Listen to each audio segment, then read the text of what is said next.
So thank you again, Alex. You always add to the knowledge and get us to think and contemplate many different understandings that we were not even aware of as well. And as Mr. Kesh said, you touch on things that you're not even aware of sometimes. So thank you again for joining us and enlightening us. And thank you for that introduction. And I want to welcome all the participants at the North American Knowledge Team meeting. And I also want to welcome the other 5 continents around the world, because without you, this meeting would not be a success that it is. And so we really appreciate your attendance. I'm trying to carry on here in the best way that I can. As I myself am a knowledge seeker, and what we're trying to do is to figure out the teachings of Naranta Kodikesh, the father of modern plasma science. And so on this beautiful Sunday afternoon, as we bring all the souls around, either live and in color or in recordings, today, tomorrow, maybe next year. And the whole subject is the science meeting the soul and the soul of man. And this is for the purpose of peace. It's a small statement with a big thought, because this is the Kesh Foundation Spaceship Institute, teachings in plasma science. We are on the basic Earth space level. And today we're going to talk about the launch point. My name is Alexander. I am from Canada. It is July the 10th, 2022. This is the Kesh Foundation North American Plasma Education Series. I want to welcome the new students as well. And we have to understand that we at this point have more new students than we have mature students. But this teaching is for all around, because we never can catch all the points. So repetition is very, very important. But there has to be some kind of semblance of organization.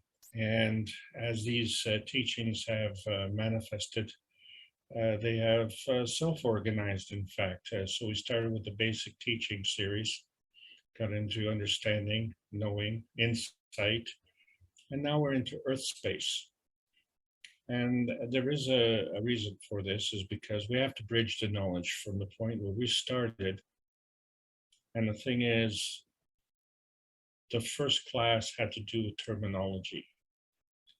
And as we go along, we find that the terminology needs to be clarified continually, because there have been many, many mistakes, many assumptions.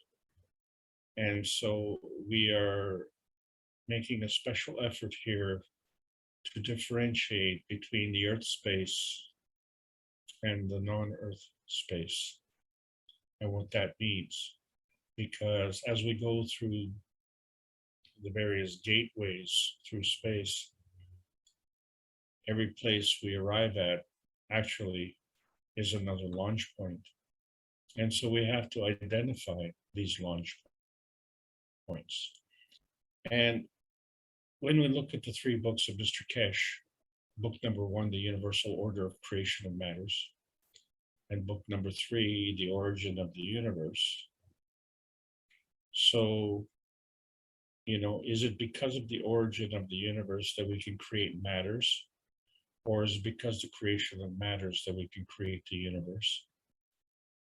And so this reference, sometimes it appears backwards, or in fact, it's upside down. And as we try and gain our perspective, we maintain a link between the source and our soul. And that link was described in this book number 2, The Structure of the Light. And so we can see that we start with a magrav, and then we take 2 magravs and connect. And then we are able to take the maggrav and split it to be able to create more maggravs. And one of these maggravs is our universe. And on this universe is a little tiny red maggrav in the bottom right-hand corner, and that's our tiny perfect world. And we love our tiny perfect world, and why not? And we should. And the thing is, when we look at the universe and we see that the universe is filled with little tiny maggravs all over the place. And one of these is our little tiny perfect world. And now what we're likely to do is we're looking at our little tiny perfect world as the launch pad to take us to these other little tiny perfect worlds. And how do we do that? So what we have garnered so far is that when we originally talked about surface to volume ratios, the whole purpose of that was to have a sense of understanding, the conclusion of which was that 1 + 1 is more than 2. And so we needed the 2 feeding dimensions to achieve that. And so when we look at a picture, we only see those 2 dimensions, but what we really have to figure out is the 3rd dimension. And that is our feedback dimension to what we see. And at that point, then we can create the sphere. And with the sphere, we have 2 relationships, the surface of the sphere and the volume of the sphere. And we can't be very precise about it, although mathematically we like to be very precise, perfect in fact. But when we say that 1 and 1 is more than 2, that's not very precise. And that's very appropriate, because one of the factors that we use in determining our mathematics is pi, which is 3.14 and a bit and a bit and a bit. And so that's very imperfect as well. But what it does, it tells us that different spheres have different sizes, and likewise have different strengths. And the size does not reflect the strength. And so when we observe this, we are not part of those dimensions. We're in an observer dimension. And as such, it too is part of the pie. And so in order to be precise, we have to fudge things. And so that makes us the observer fudgers. And that's kind of okay, because really what we've been trying to figure out in this EARTHSPACE series is the difference between currencies. And so we said that money is the currency of our society. And as we all are in the pursuit of money, we have to remember that our health is tantamount.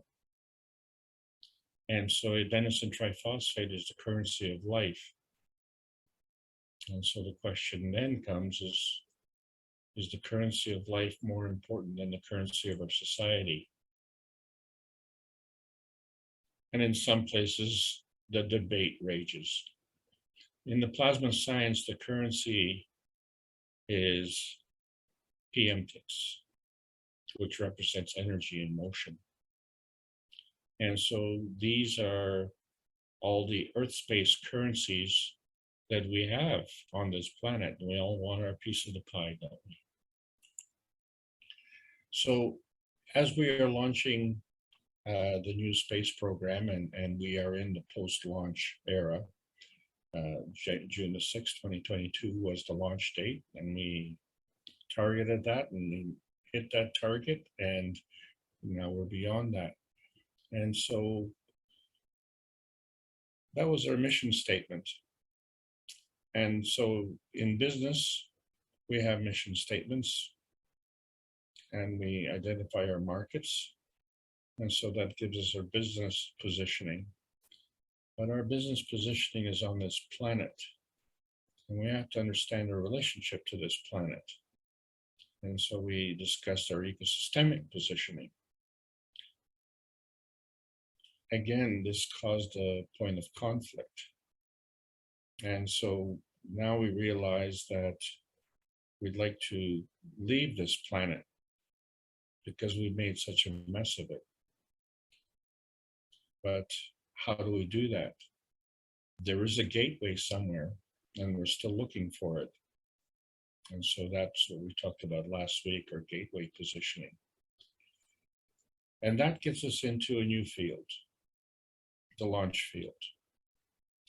And where exactly in that launch field is that launch point? And so that's what we're going to talk about today, the launch positioning.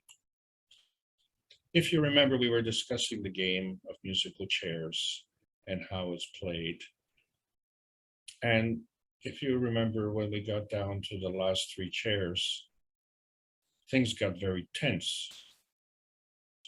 And so to get to that last chair, we all had to position ourselves very carefully.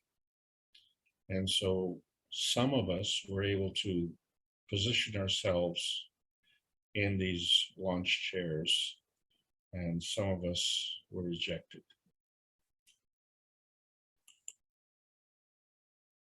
And isn't it interesting, in the launch room, as it's been described, we have 3 chairs in the departure lounge, and we have 3 chairs in the arrival lounge. And so when we come into the launch room, we go to the first chair in the departure side.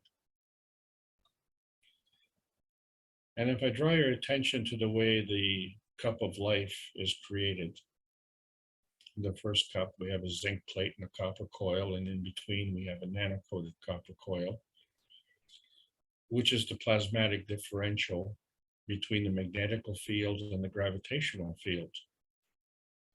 And so we weren't too concerned about the wires. And so when we are in the launch room, we have to see the relationship.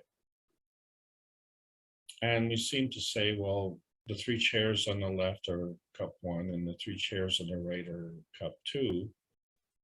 But then we also say that the 3 chairs on the left are part of the departure, and the 3 chairs on the right are the part of the arrival. And then we see that the progression is actually crossing over from chair number 1 on the departure side to chair number 2 on the so-called arrival side. And then from chair number 2 on the right-hand side, there's a progression to chair number 3 on the left-hand side. And then from there, we get into the flight enhancement units. And then from there, we're able to do our flight simulation. And also from there, we're able to come back. So we target our destination, but we go there with the understanding that we're going to come back. So this now leads us to another question. If this is the launch room, and if this launch room is going to a target, and in the majority of cases, at this point, you know, we've launched over 80 people into outer space, and most of them didn't have a fixed target, but they all went somewhere to a target. Well, from that target to come back, they literally have to turn the target into a launch room also.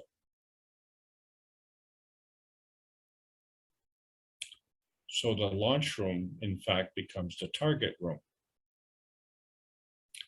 And so why do I bring this thing up?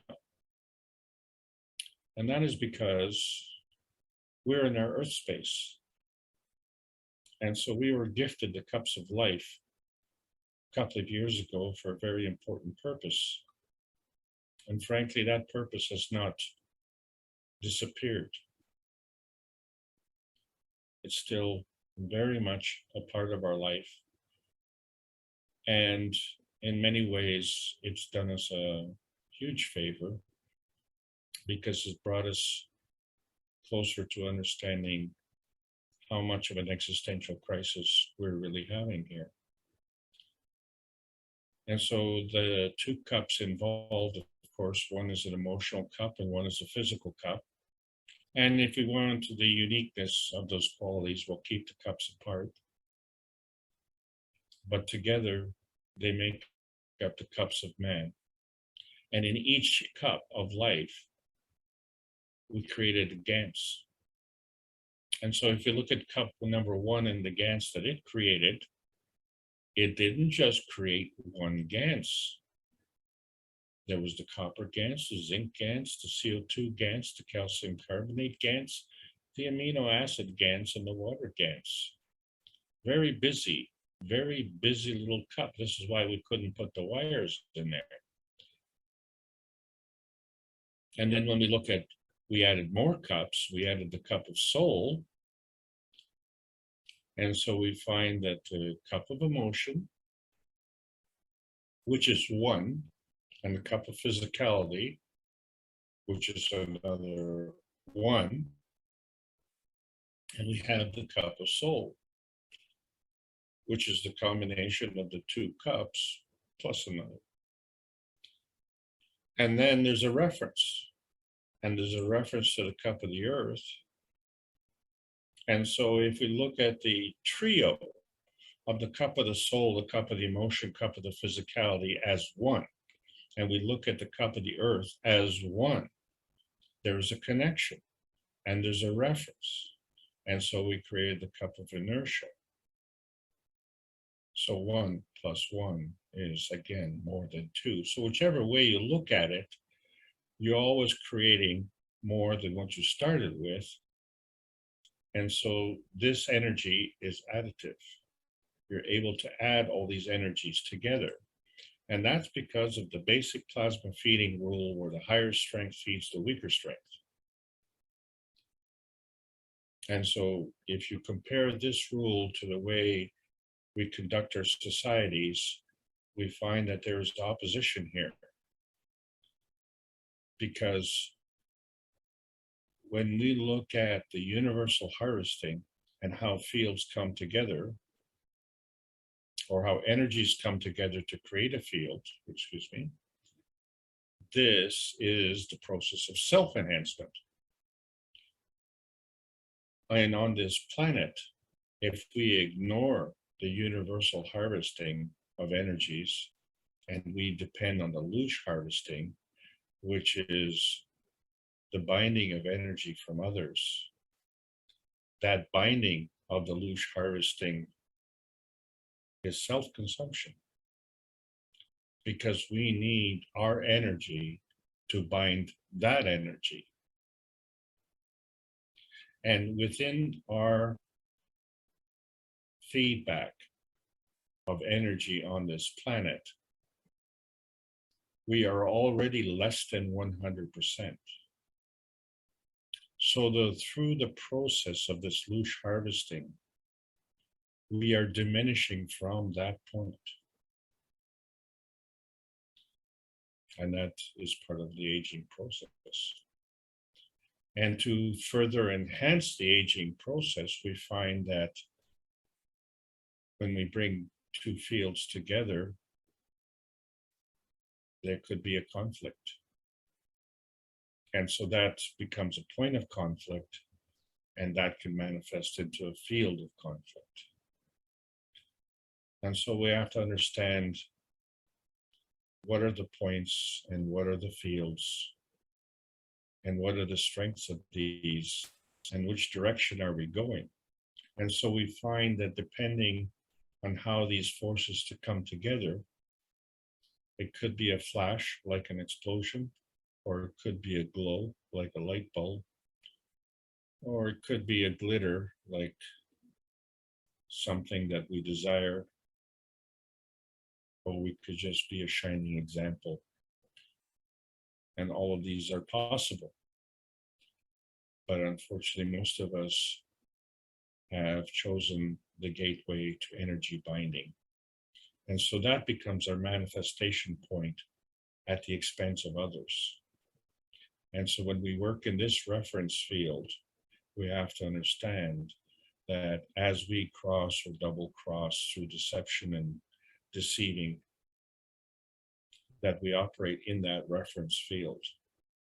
And so we become part of that reference field.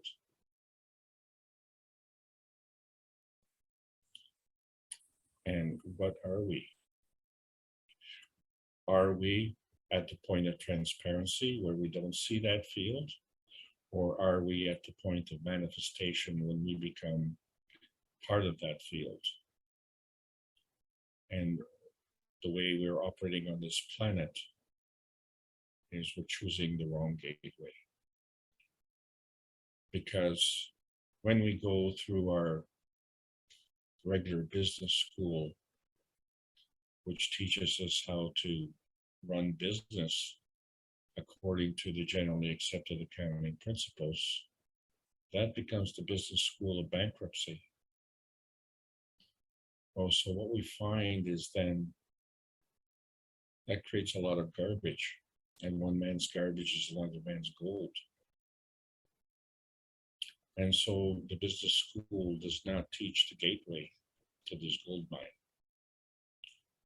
And so here we have the problem. We go through the gateway to get to the launch point in the reference field. This is another problem. How can it be a launch point, and how can it be a reference field? And where exactly inside that field is that launch point? So we try and make relationships and understand that relationships are symbiotic. So man's dilemma has always been to identify, are we the participants or the observers? So I think we can all relate to our athletic friends because we're the sports fans. Some of us are actually the players. And the same in the entertainment industries. Some of us are actors and some of us are musicians.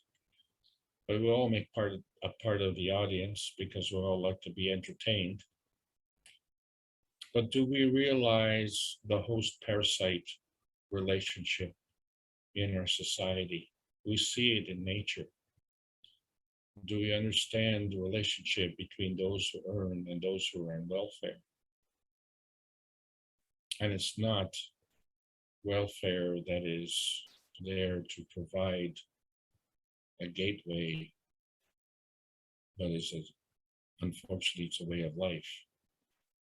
And so we see the military-industrial complex is operating that same way, because what is their symbiotic relationship? Is they have to have enemies. So, do students and teachers, do they have this conflict? Do students look at the teachers as their enemy, or do teachers look at their students as the enemy? And when do teachers become students, and when do students become teachers? And so this becomes part of the point of view. Are you the cake or are you the crumb? So business-wise, we look at our customers and we provide goods and services. In our environment, we have to take care of our ecology. And as we navigate the pathways across the universe, we have to find those gateways. And once we find that, then we have to make a reference to the launch point. Because it's from the launch point within the launch reference that we can go somewhere. And so the way the energy travels It's either through reflection or emission. And so when we look at our Earth space and we see that when we say the blue genes, they're every color except blue because they absorb every color that they are. But we also emit colors. And so we see that we're not green genes either. And all we have to do is look at the environment and the relationship there. And who bears this responsibility? And so when we look at the relationship of the scientific community and the spiritual community, we find that the scientific community frequently says we don't know. And the spiritual community doesn't want you to know. So the plasma science community adds to the knowledge to bring the two together, to bring a balance, what we call the magnetical gravitational balance, which is called a maggrav. And so as we add to this knowledge, the definitive characteristic is that it brings about change, but at what rate of change? And so when we look at the rate that we are going through now, then we clearly know that we're in Earth space, right? Because when we look at these field relationships, it's kind of like the spider and the fly. Spider creates a web field and invites the fly. And so our coexistence sometimes is based on adversarial relationships. And so what we're discussing is only our Earth space at this point in time. And the reason we're discussing that is so that we know clearly what is Earth space and what is not Earth space, because that's where the terminology is breaking down.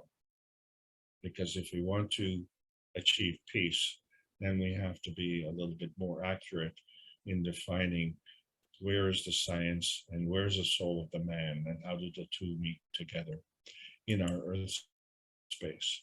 So the fundamental principle of this twinity is based on the electron and the proton relationship, which we call an atom.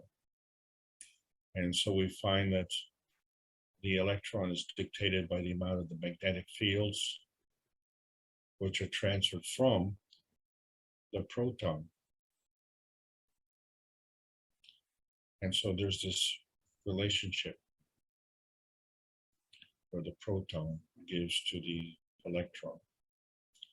The larger field strength gives to the smaller field strength. And then when we look inside each one is a maggrav, and which is a combination of, 3 dimensions. And so we have 2 feeding from 3.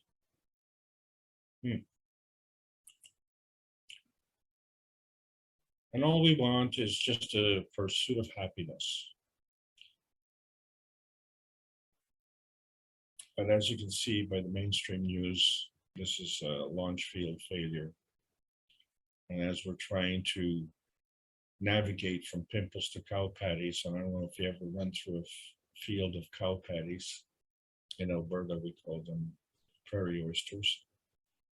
But what we have to understand is that there's no economy without ecology. And so there's a factor that's missing in here. So one of those factors is our universe.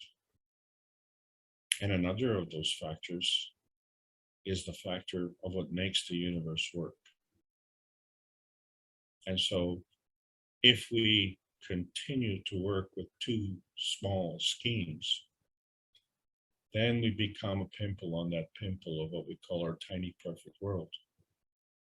And if we can enlarge our scheme, and then we can take into account the rest of the universe, and we see the rest of the universe is peaceful. And so then we find how the universe is created. Well, it exists from energy. and energy is always in motion. So that energy is always positive and it's always coming, but sometimes it's going. And so that means it has to have a charge. So energy is a charge in motion. And if it's a charge in motion, then it has to have two things. So all things are in combination. And so when we look at the universal order of creation, which is the book number 1, and we say it's the creation of matters, as we see the physical matter, but there's also the plasmatic matter. And which matter it is actually doesn't matter, because the rules are the same. We have a combination of the 3 dimensions of matter, dark matter, and antimatter. And so when we said antimatter, that is the principal matter. And that comes from the PM ticks, which are feeding us magnetically. These are energy packs, and they come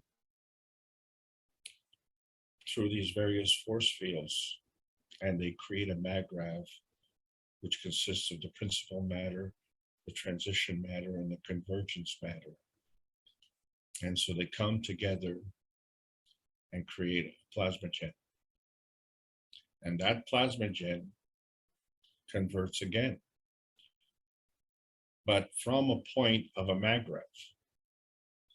And so the maggrav becomes interacting with another field, which creates a field interaction, which we call inertia. So the whole principle comes from the PM ticks, which is a feeding, to our environment, which is the feedback. And then everything else in between is a feeding feedback relationship. And that's how we get our positioning. It's all based on the magnetical field forces of attraction and repulsion. And so we say that the attraction is gravitational, and the repulsion, which we're talking about today, the repulsion is magnetical.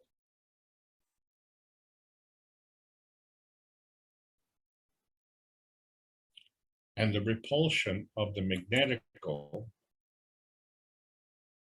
goes to the gravitational. And the gravitational feeds back to the magnetical. So the starting and stopping of the energy transfer is based on the feeding feedback relationship. And so it's a two-way street, right? So we have to create from a point, and that point is a maggrav, which is created from the attraction repulsion marriage. And so from that point, we can have a natural creation, which we call magnetical. But we also, when we have a different relationship, we call it natural decay. It's from that maggrav plus the gravitational. The natural creation is part of the emission process. You are what you give your time and attention to. So you create what you want based on your emission. And your emission is magnetical.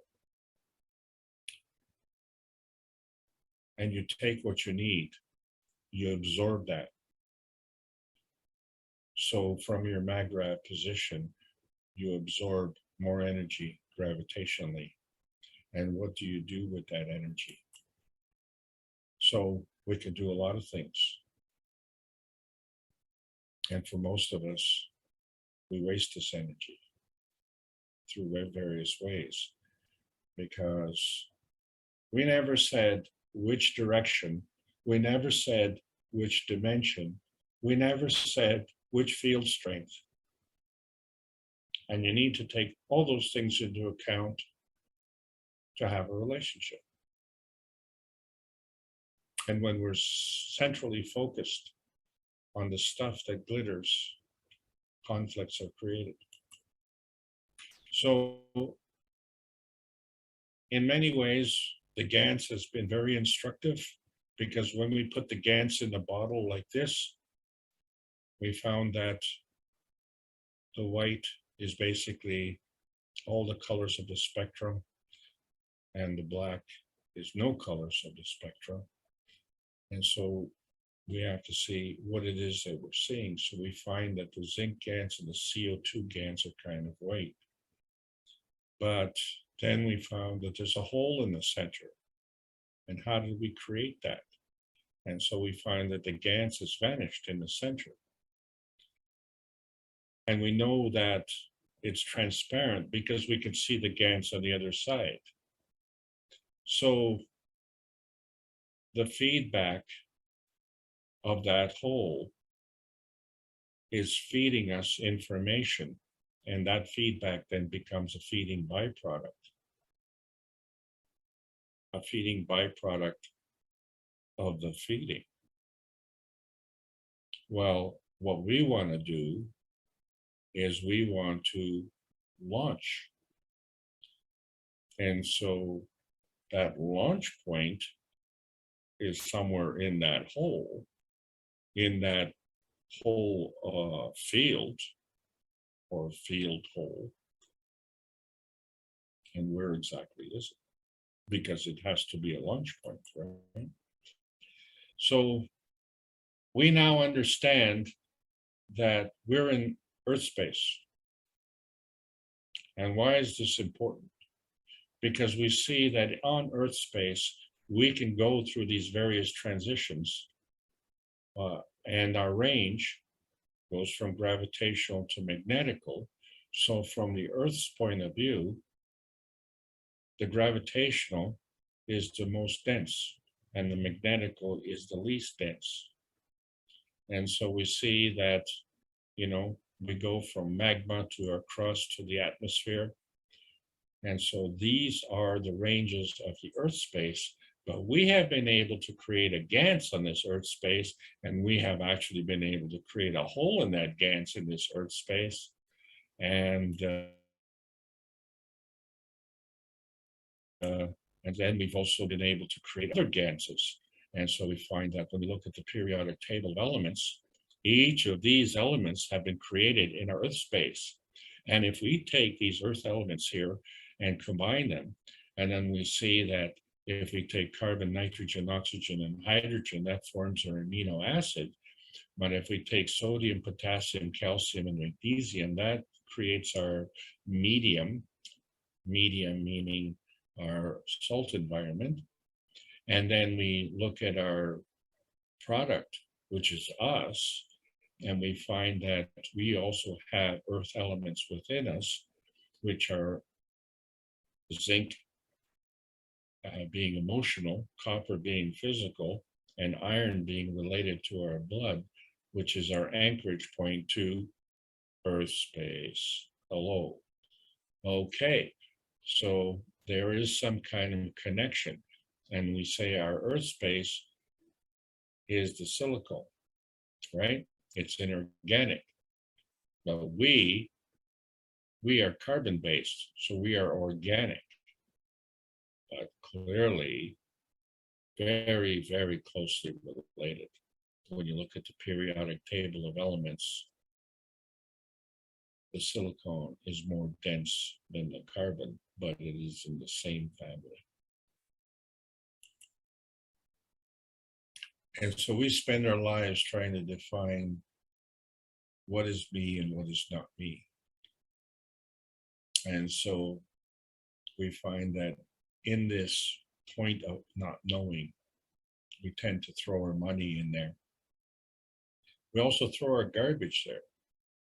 And where exactly is that? And so this point that kind of disappears is between the feedback, which this is me, and another feedback, well, this is not me.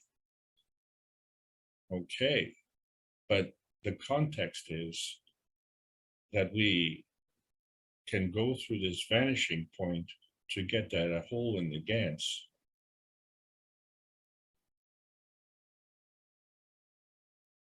How do we do that? So what we come to realize that what we're talking about is our Earth space, and how now what we want to do is to launch from this Earth space.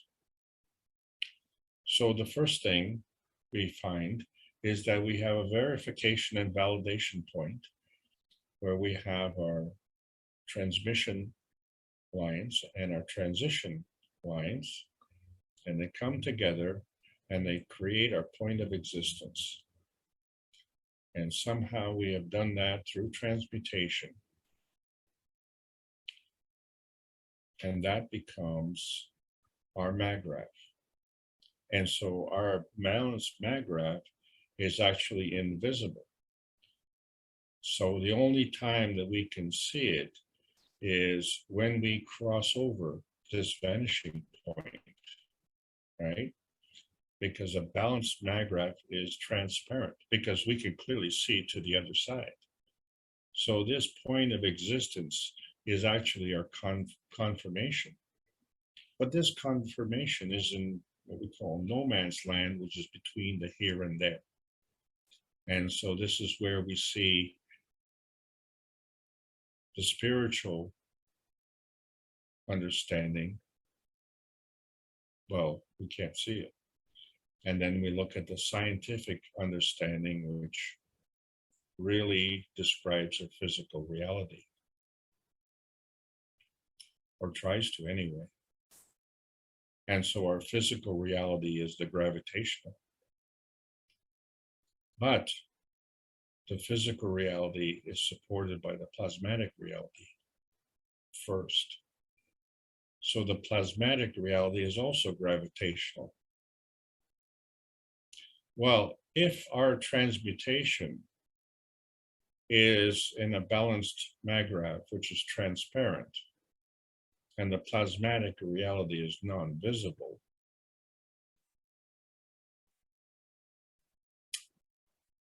and the plasmatic reality is gravitational,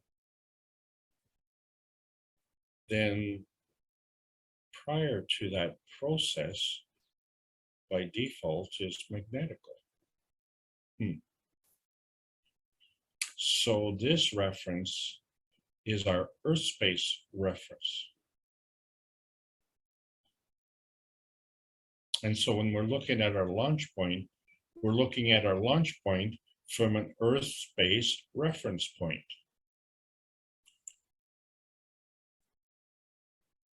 And when we look at the differences in the plasma energy states, we find that the dynamic plasma state is gravitational, and our matter state energy transfer state, which we say is basically heat and electricity, is the weakest state, that is magnetical. So we understand that the weakest state is magnetical, the strongest state is gravitational, and all the states are in between, and all of these states are present in our Earth space. And so we find that within this Earth space is another space, and that is actually man space, because our space, with respect to our soul, is the dynamic plasma state. And so this dynamic plasma state is of the highest energy level, so therefore it is gravitational. And our matter state, which is the physicality of our body, being physical, the lowest energy state, is magnetical. Okay, so here we have a point of conflict, right? Is it backwards or is it upside down? So let's review. Let's look at the launch point of the ray. And when we look at the Keshe model of nuclear decay of the neutron, we find that the neutron, which consists of matter, dark matter, and antimatter, will split into an electron-proton combination. This combination, we call it an atom. The atom is of a weaker strength than the neutron. Are we saying the neutron is not part of the atom? Not according to the periodic table of elements, because in there we have electrons, protons, and neutrons. But in the process of nuclear decay, we have the release of the PM ticks. And so at this release of the PM ticks, that's the launch point of the ray.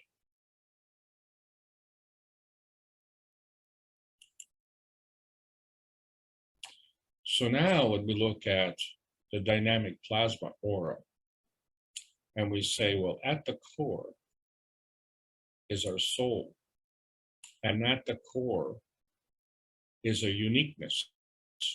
And so that uniqueness is representative of our individuality. And it has a spectrum. And it radiates. And when it radiates, in other words, it emits, it has a spectrum, that spectrum. But when it feeds back, it's still a radiance. But now it becomes an absorption. Oh, how does that happen? So we have a plasmatic manifestation from within that radiates out. And then we know that the plasmatic manifestation is of a higher energy strength than the physical manifestation. So therefore, to feed back this spectrum, it has to come at a lower field strength.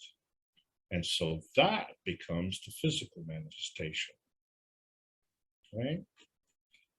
And so that is the difference. And at some point, something else has to happen.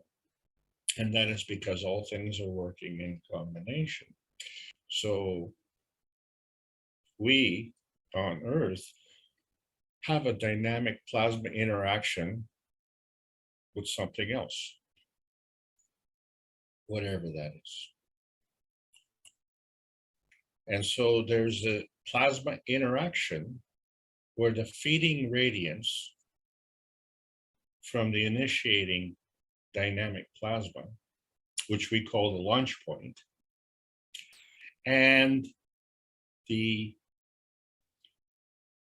feedback from another dynamic plasma, which we call the target point. But it's a two-way street, isn't it? There has to be a feeding and there has to be a feedback. So it's just like a pipeline, right? If you don't have a shutoff valve, then whatever's going down that pipeline is going to just keep on going. And so how much do you send down the pipeline? I don't know. How big is large? Without some kind of feedback, you have absolutely no idea. So there has to be some kind of communication between the launch point and the target point. And so there is. And so that becomes the difference between the emission and the absorption of the rays. And so before you have that, you have to have a ray creation. And so the launch point of the ray creation is from two plasma fields. And so the two plasma fields create the ray. 1 + 1 is more than 2, because you still have the 1 and on the one side, and you still have the 1 on the other side, right? It isn't 1 + 1 becomes 2. It's 1 + 1 creates more than 2. And so when you have the emission, you also at the same time have the absorption. And the reason for that is because it's a magritte, has to be in balance. And this is all done at light speed. but we didn't say which speed of light because we didn't say which field. We didn't say if it was a plasmatic field or a physical field. It doesn't matter. The rules are the same. And so we find that now when we look at our Earth space and we see that our Earth space is literally made from two rotating hemispheres. And what exactly is it that's rotating? Well, it's first of all, the hemispheres are plasmatic fields that are rotating. And so whether you're in the northern hemisphere or in the southern hemisphere, up is always up and down is always down. And we have this reference because our reference is to Earth space reference. But the Earth space reference in its physical manifestation rotates together, where we see the sun during the daytime and we see the moon in the evening, generally speaking, and other things as well. So this is our Earth space. So now we understand that this ray motion is creation. And so whether we call it, unfortunately, decay or creation, it's the same thing. When you're increasing an energy strength, then that is a creation, and that creation is a two-way street. And when you're decreasing energy, that creation is a two-way street. And so there's something in between that we have been trying to figure out and get our piece of the pie on that. And so that is that bonding fudge factor that is we're always looking at to try and figure out this bond, which we call a covalent bond, this no man's land between the plasmatic spectrum and the physicality spectrum, right? And it's all based on the magnetical gravitational relationships. So this is the difference between big business and big garbage. So when we're looking at the relationships and it being a two-way street, we know that the intersection is a covalent bond. And within that, we also know is a launch point. Where exactly is that launch point? So let's look at different launch point targets, right? Because we're looking at our Earth space as being that launch point. We don't know where, but wherever it is, it's somewhere. So that's a good thing. So we've narrowed that down. But when we look at our solar system, we see that our solar system is in space. And that space is a solar system space. But that solar system space is within a universal space. So part of that universal space is the solar system space. And so whenever we're launching, and if we're launching from Earth space, we're going to launch to a new space.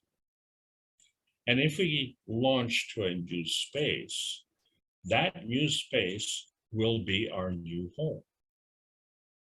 And if we intend to return from that new home, then that new home will also be a launch point to return to Earth space. Well, in the solar system space, we have a sun space. That is a possible launch point target.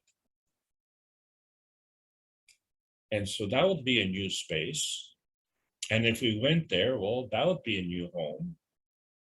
And if we intended to come back, well, that would be a new launch point to return home. And what's interesting about the sun is that it is actually a star, and the name of this star is our sun.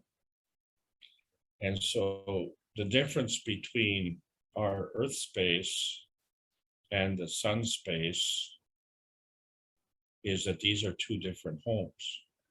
And so we could launch from one to the other because we can see the target. And so our launch space is a planet space. and we're not the only planet, we can actually launch to another planet. And that planet would be a new space, say like Mars. So Mars could be our new home. But if we launch to Mars and we want to come back, then Mars is going to have to be a launch point. And so there are other planets. And so because of so many planets, all of these planets have a name. So this is good. Well, there's another object. There's a moon, and it has a space. And it is a launch point target. And it is a new space, different from Earth space. And it could be a new home. But what is different about the moon? The moon rotates around the Earth. The Earth rotates around the sun. And the solar system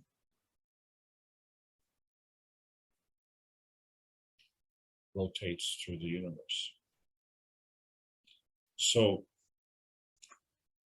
the moon space is kind of the smallest point, but still, if we want to come back, that could also be a launch point. But what's funny about the moon is that the moon has no name. Other moons have a name. And why is this?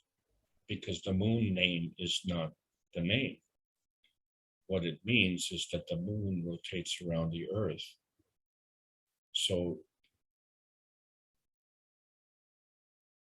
an object that rotates around the Earth is what we also call them satellites. So if the moon is a satellite of the Earth, then wouldn't it be true that the Earth would be a satellite of the sun? And what about that space in between? What is that? Right? Can that be a target? That's another space, right? There is a space in between Earth and the moon. There's a space in between the Earth and the Mars. Could we have a home there? And if we were in that space, could we come back? In other words, that space becomes a launch point. And that space, well, that space doesn't really have a name. Then it does have a name. It's somewhere, wherever that is. So we find that there are other launch points besides Earth space. Because wherever we go from Earth space and we target that place, if we want to return, also becomes a launch point. So the sun space, planet space, moon space, and even the in-between space, these can also be launch points. Okay, then, so what we find is that all of these points are part of matter state. And they could be physical, like a planet, or they can be plasmatic. And we find that there are dominant matter states and there are common denominators. So in our world, the sun is the dominant matter state. On Earth, our other planets are a common denominator, except for the fact that on Earth, we're living in heaven. And that is because all the composite plasmas in the universe have come together and diluted into the aminogen spice of life on this planet. And it comes with a very strong, indomitable spirit. And that is the default position. But in order to make this work, we have to understand the difference between man-made laws and the universal laws. And when we understand that, then we understand the role of man. And so when we look at the universe, the entire universe is a universe of safety. We've sent over 80 people into outer space, and all of them have arrived safely, and all of them have come back safely. So we find that the universe is a safe place. So I don't understand what our problem is. And I think what we all start to realize how important the peace treaty is. The World Peace Treaty is absolutely essential if we want to launch. If we want to launch, we have to launch with peace. You cannot go into outer space without peace. Physically impossible. So we say when we're defining plasma, it's a different kind of energy. And the plasma on Earth space is also a different kind of energy. So all these kinds of energy are actually plasmas. And this is how, when we're looking at science, it's put limitations, and we have to transcend those limitations. And we've come to an existential point of crisis. And so if this is an important, I don't know what is, what we have is a chance now to connect to the rest of the universe. And so the first thing that we need to know is that we came from the universe, and we came in safety. And somehow we came through no man's land. I don't know how. And we all came here, and we all are part of the plasma soup that makes up this beautiful planet. And now we want to leave this planet to target other destinations. Well, let's look at how we arrived at this planet first. So there's a sequencing, and it's at the soul level. So we see that the sun has a soul and the earth has a soul. So the interaction of those two plasmas attracted the soul of man.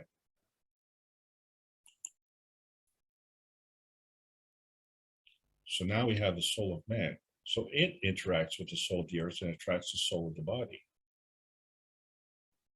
So now we have the soul of the body. So it interacts with the soul of the earth and manifests the physicality of the body. So what I would like to point out here is that the soul of the earth interacted with the soul of the sun. And then the soul of the earth interacted with the soul of the man. And then the soul of the earth interacted with the soul of the body. So the common denominator here is the soul of the earth.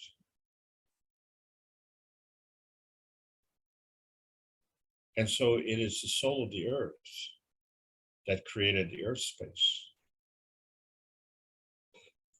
And so this is our current default pathway manifestation.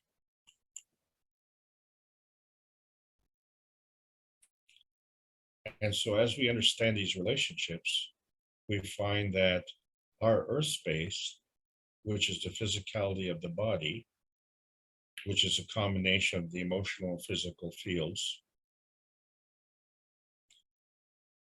is not the soul of the body, the soul of the man, or the soul of the sun.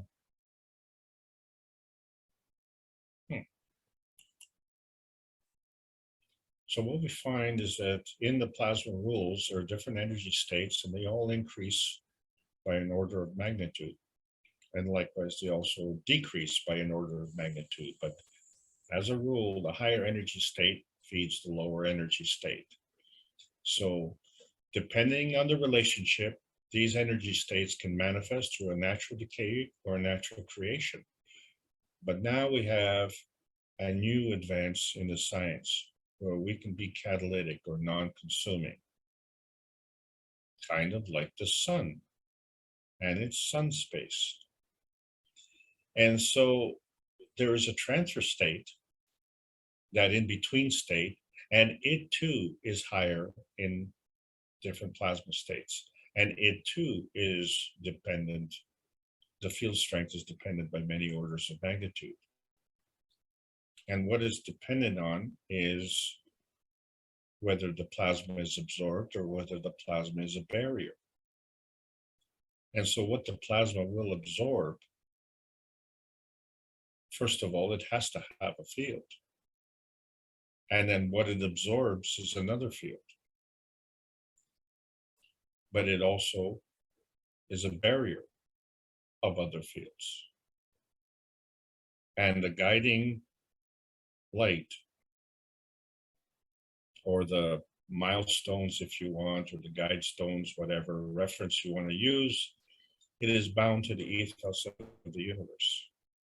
And that's how space travel works. And this is why when we are understanding the limitations with respect to our physicality and understanding the speed of light, and why we say, well, that's the maximum speed. Yeah, in our Earth space, but there are other spaces. And so to enter these other spaces, it involves the ethos of the universe, and that involves morality, compassion, courage. For instance, this is all part of creation. And so this becomes fundamental to the plasma science. It's also fundamental to the manifestation, you see, because as two fields come together, they manifest. And this manifestation is done by a plasma feeding. And so we said that that plasma feeding could be a plasmatic creation field, or it could be a plasma decay field, and it could be physical, or it could be plasmatic, right? So there's a plasmatic reality and there's a physical reality. And so our confusion comes into is when we say that the manifestation becomes a form artifact. So, you know, is it touchy or is it feely? Well, you can feel with your fingers, but you can also touch with your emotion. And so the emotion of presence is also a form artifact. And all of this is an artifact of energy and motion. And that form artifact becomes an artifact at the manifestation point. So now from this manifestation point, we want to go through this gateway to get into this launch field so that we can go to another manifestation point. Well, you know, what we really need to do is to figure out how to unlock this gateway. So we said this emotion energy is a manifestation. And so we see that we have problems understanding how to get into this launch field. But when we look at the vertical people, they don't seem to have a problem. And they don't have arms and legs to be able to build things or to run away from things. And they seem to understand peace and prosperity. And through their understanding of peace and prosperity, we see them grow. Why are we having this problem of deciding, do we want peace and prosperity, or are we interested in war and poverty? Why does this debate keep going on?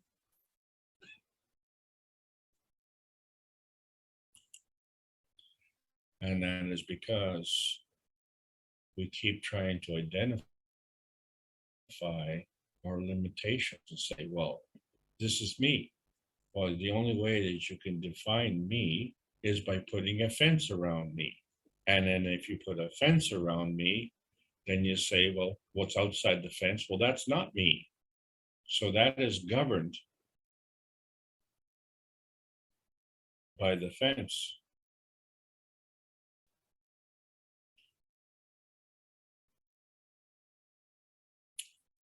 So what's outside the fence is my garbage. Inside the fence is not my garbage. So who created the garbage? I don't know. But what we're seeing is that there's a feedback, and there's another feedback, and then there's another feedback. Well, which is the feedback that is important? Well, what you have to realize is that that feedback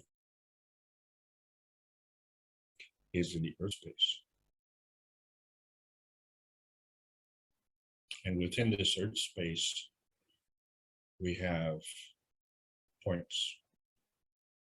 And because the earth space is gravitational, and because the energy transfer is a two-way street, can you see that when the magnetical gravitational attraction forces come together, that is a binding? And that when the gravitational forces come together, that is a launching.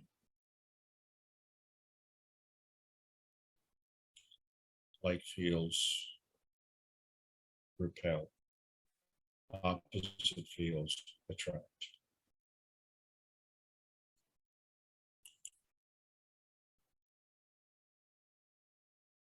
So our gift to the US military is to enhance their vision,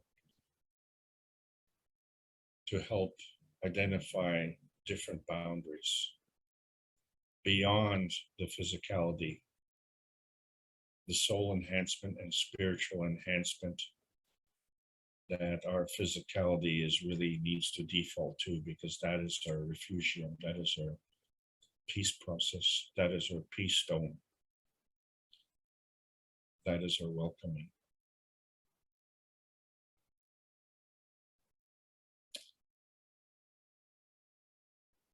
The patriots are patriots.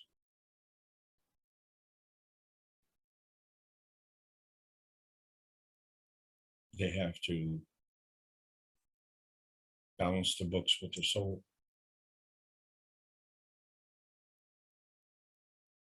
They are part of the process.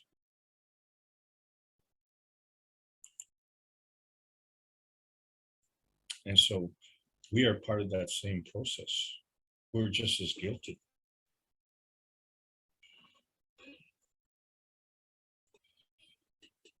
We create boundaries, we create garbage. But now we realize that what we've created here, well, that's not me. And how do you know that? Because the earth space is the destination point of me. And we want to launch. So we want to leave our launch point. And when we leave, well, that's me. So our earth space is not me. Earth space is earth space. And we are man space.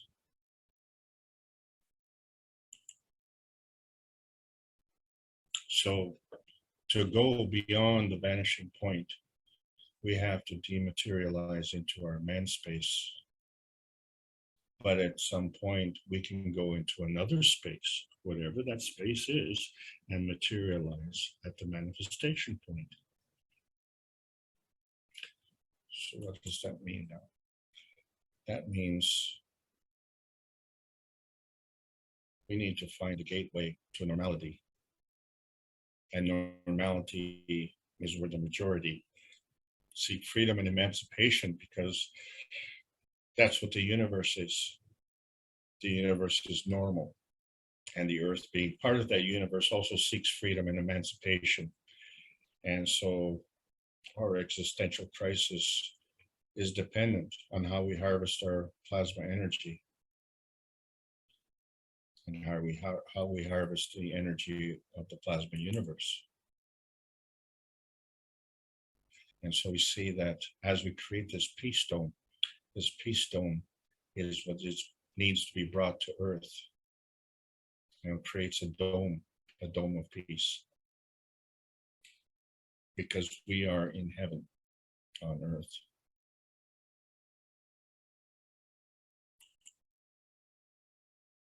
And so we understand that we can transcend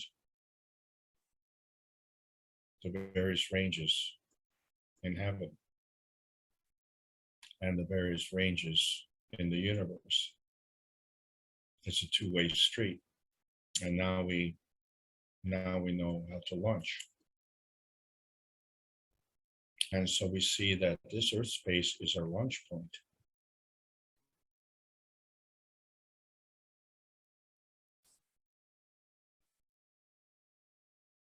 And we are just satellites.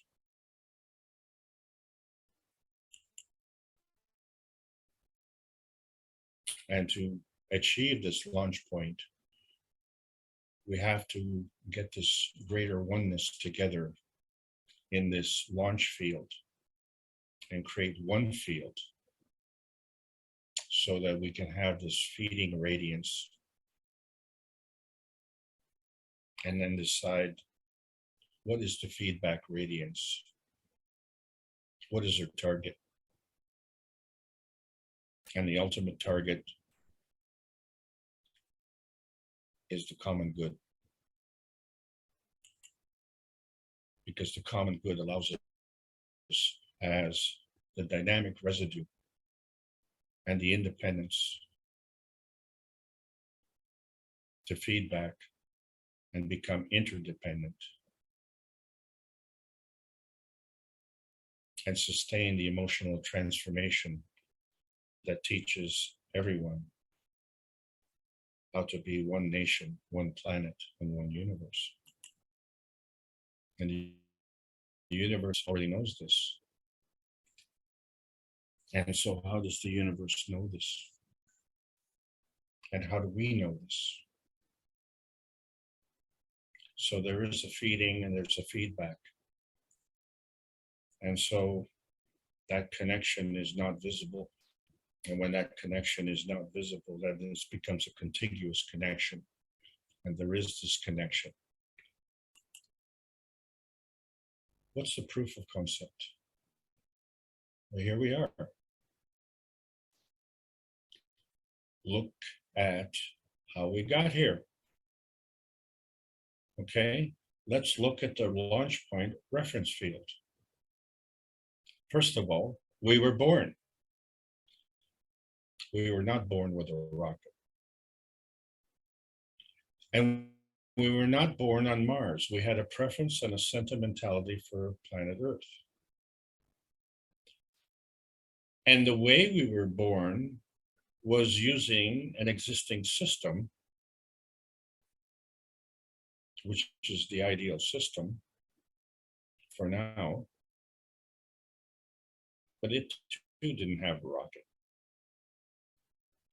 And so the Earth space, which is our launch point, was originally not the launch point, but was the target. And so being the target, and we say, well, this is our home. Well, this is our new home. Maybe what we want to do is to go home. And if we want to go home, that means to complete the round trip. And then to complete that round trip makes the Earth space our launch space. And so on this Earth space, we have to have a launch point reference field.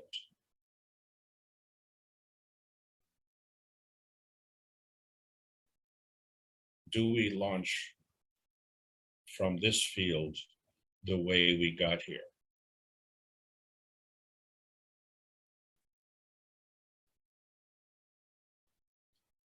If that is the case, then if we are traveling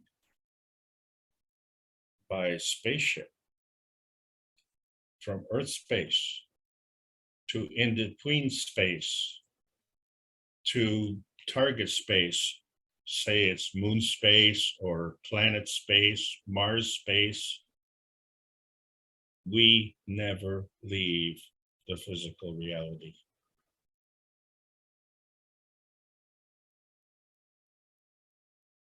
That's the proof.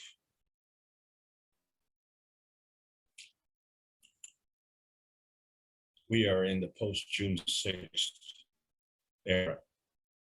And so what we've been talking about is Earth space. So what we need to understand is what is beyond Earth space. From our Earth space point of view, we have literally never been in outer space. That's the problem. So terminology is quite important. KAKT Foundation Spaceship Institute on Plasma Science is calling all Earth space residents. If you want to get into outer space, we need to have the World Peace Treaty and have it signed with a pen and with our heart and with our soul. That's the only way we can open that gateway to the launch point of our soul. And in the process, have an earthbound physical and emotional transformation. And this will allow us the transmutation from the transparency point to the manifestation point, to enjoy the universal refugium of the universal community and to enjoy the universal community. So what we need to do is to relearn our earth space and understand the universal language of freedom. And the only way to do that is to deliver the plasma science in exchange for peace on Earth. So welcome to the outer space age. And that's the end of this class. Thank you all for listening. I hope you enjoyed the trip today.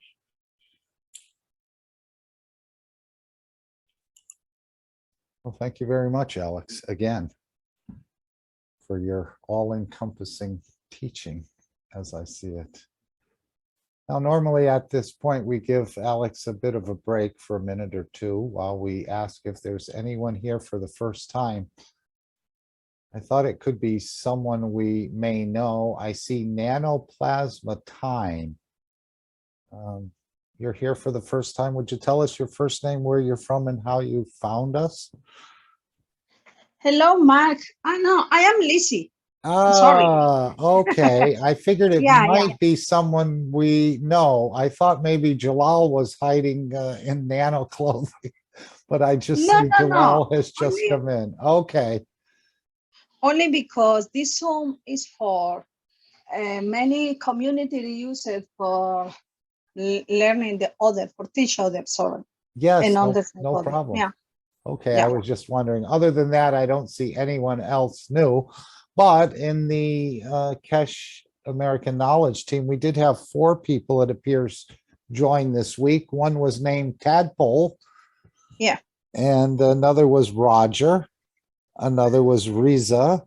And another was Lawrence. So we welcome you to the KAKT American Knowledge Team. Again, I'm sure that has to be checked. Thank you. Yes, thank you, Elizabeth. And thank you, Alex. Yes. Now, does anyone have a question for Alex on the questions of launching or gateways? How do we do some of these things? Your magnetic fields?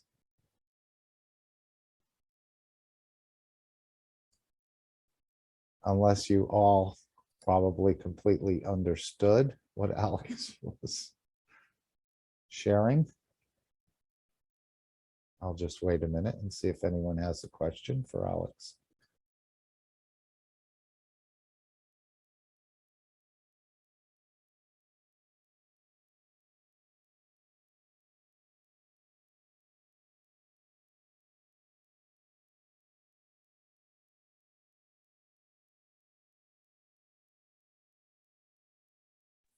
This is funny. Mr. Cash is going through the same situation. I Less and less noticed. questions.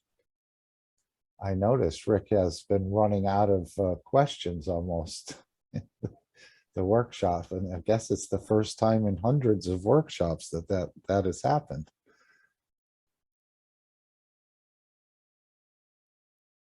That means everyone understands, or everyone is contemplating what you've been teaching, what you've been sharing.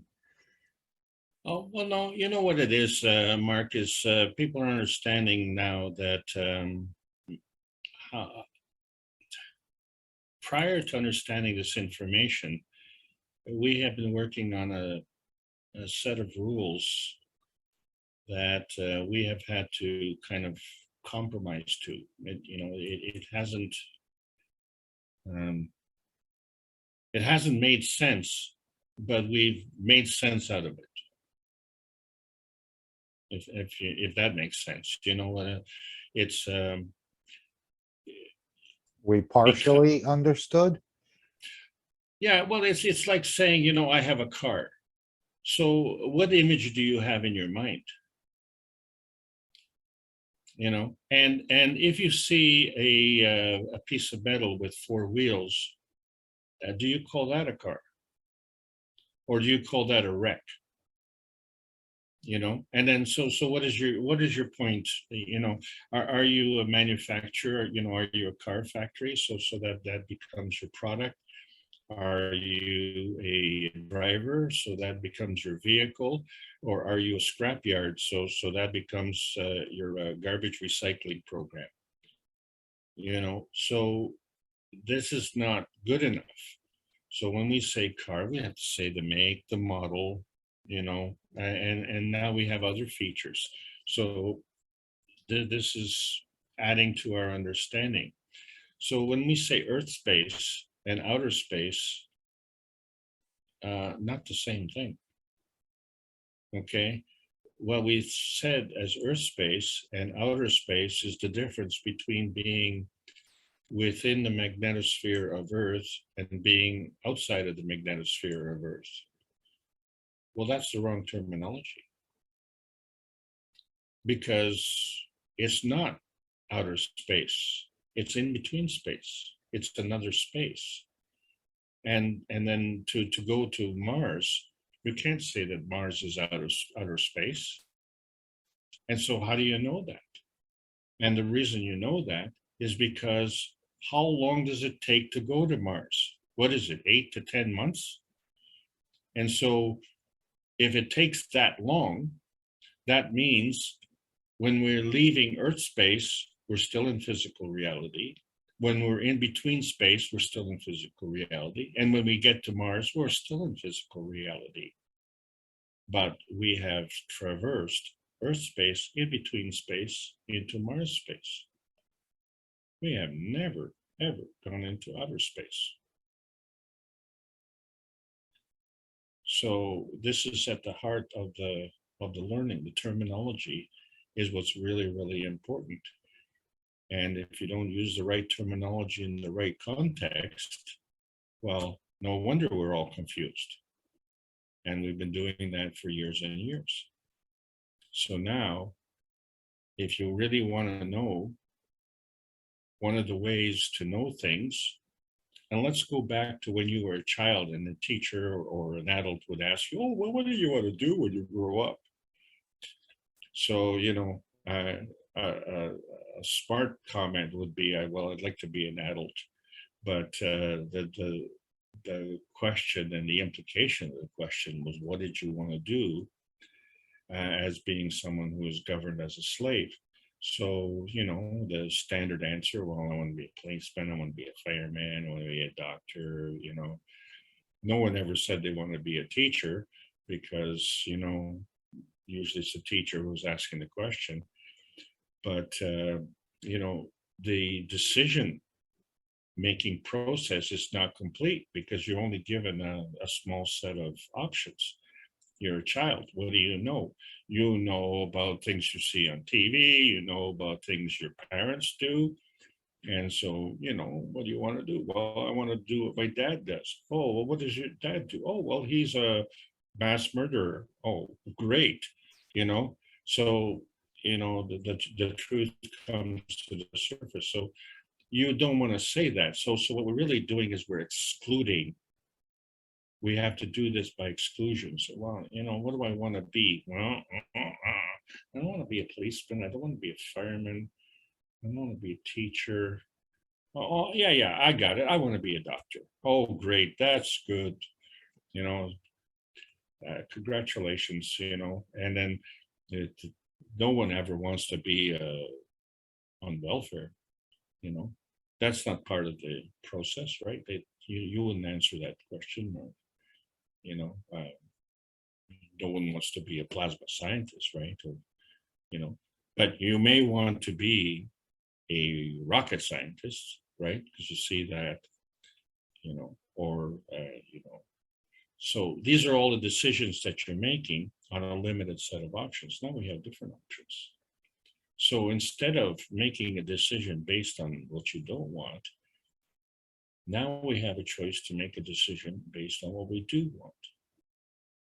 Because if you want to go somewhere, you, one, want to go somewhere. 3. So Mr. Cash calls it the go-to room. Why? Because you want to go to somewhere. And you have to make that decision. You don't say, well, where do you want to go? Well, I don't want to go to Mars. Boom, you're gone to Mars. You know why? Because not doesn't work. The brain doesn't hear not. Energy is always positive. You cannot not give energy. You can direct the energy. You can adjust the field strength of the energy. And you can do this through either emission or absorption. And you decide. Well, if you decide, then how come in my whole life, everybody else was deciding for me? And so many times, and too many times, we see divorce, right? Because one partner decides for the other partner, and that partner figures out, why is my life being governed by my partner?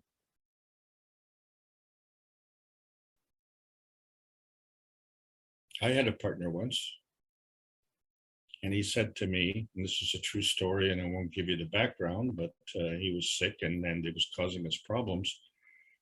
And we tried to heal, but that was at a cost to the business. So my partner said, well, I can't afford to be healthy.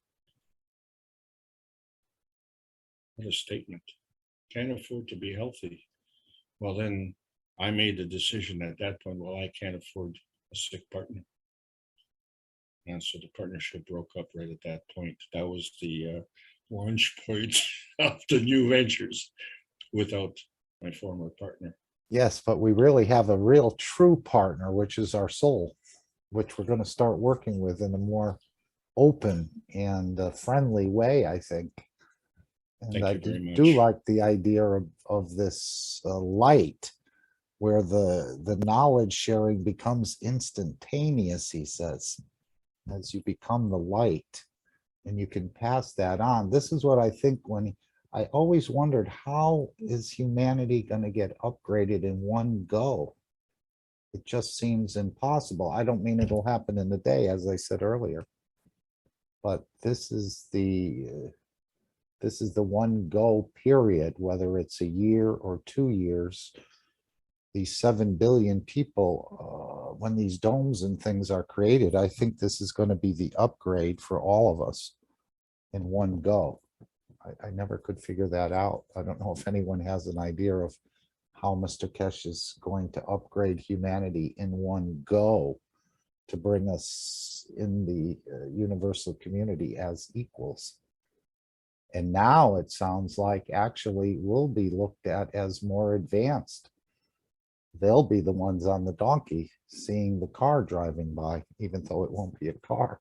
It'll be a soul, if they can even see the soul.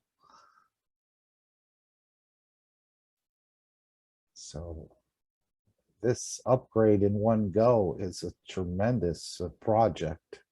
And that's why these star formations are going to get laid out, and the people being processed in links will be part of that. And these new enhancement plasma energy systems are a very important part of it. We'll hear that at the end. Does anyone have a question for Alex?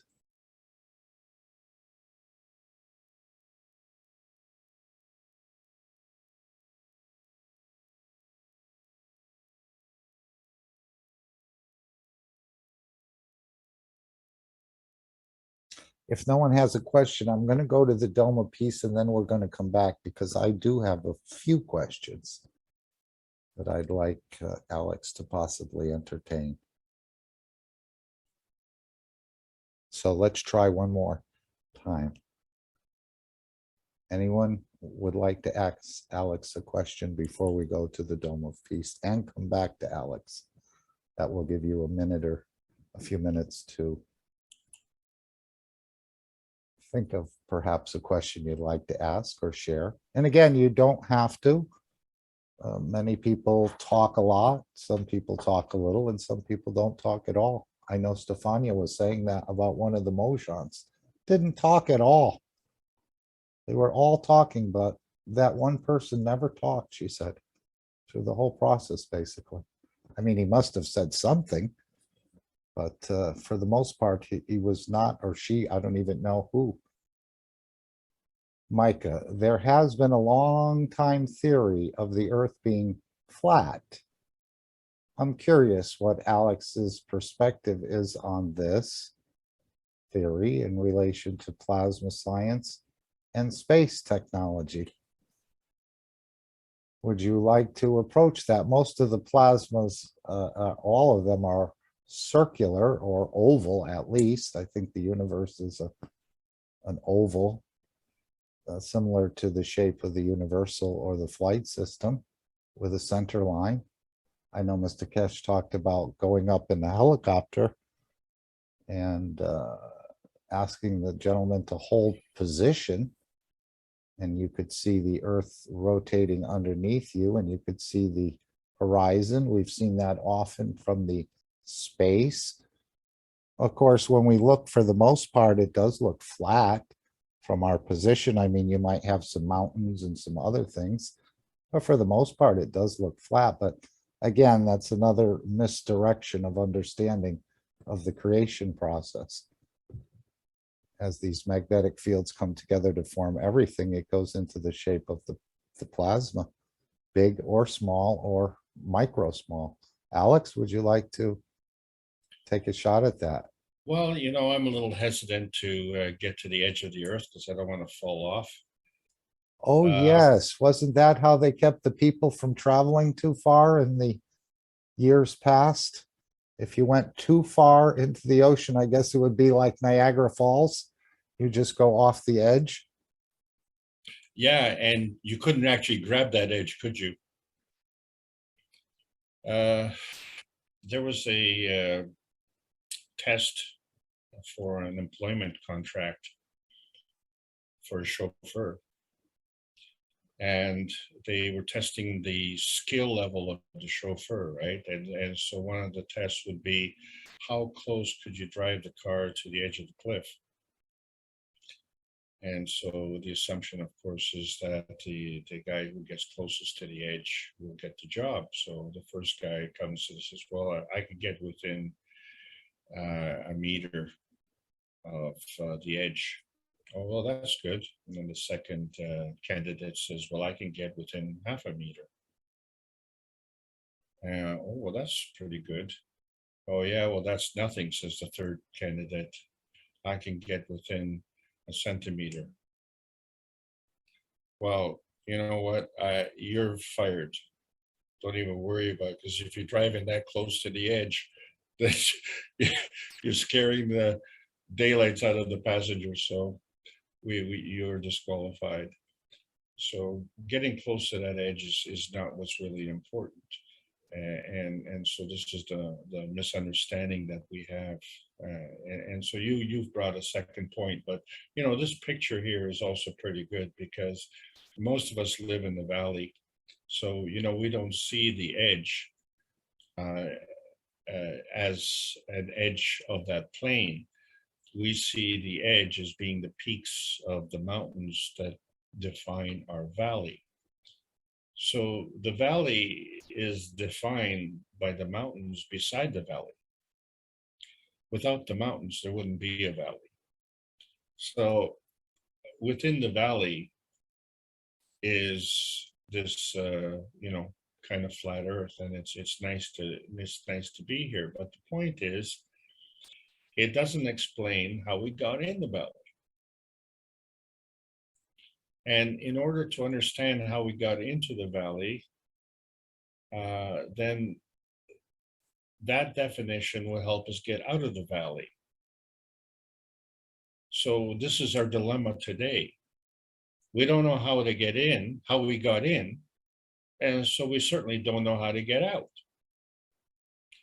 And if we don't understand our relationship between the physics community, scientific community, and the spiritual community, if we don't understand the rules of the game, then we really can't understand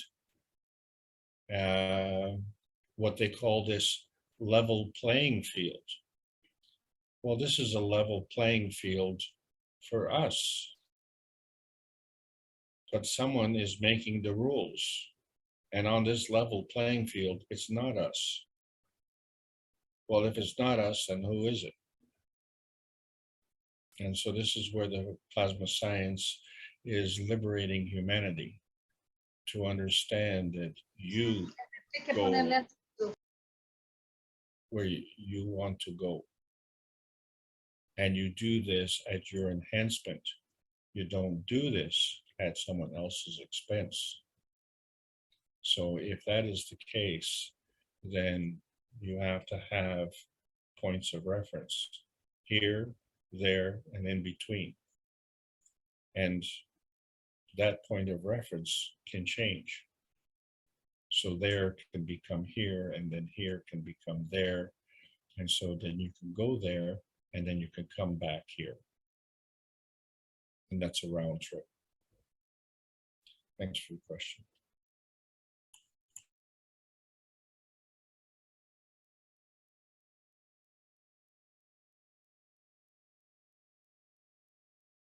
Anyone else have a question for Alex? Or something you'd like to bring up to discuss? Especially about the energy enhancement system or the plasma energy enhancement system. Again, are you going out to buy all the ingredients to make the Chinese food, or would you just rather go and get it at the restaurant?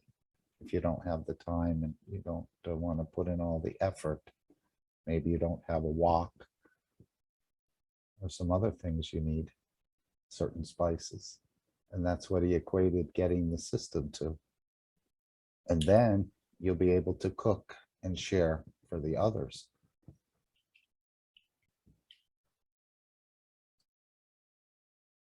Well, certainly one of the reasons that you go to the restaurant to enjoy that food is because you yourself can't make it. And I'm And that's what he's saying about the knowledge. We didn't quite understand it all. We haven't put it together. I'm not the best cook, but I know one thing. If I go to a restaurant and that meal is worse than what I cook, I get annoyed. So what's the point of going to the restaurant? If I was going to have a lousy meal, I could do it myself, no problem.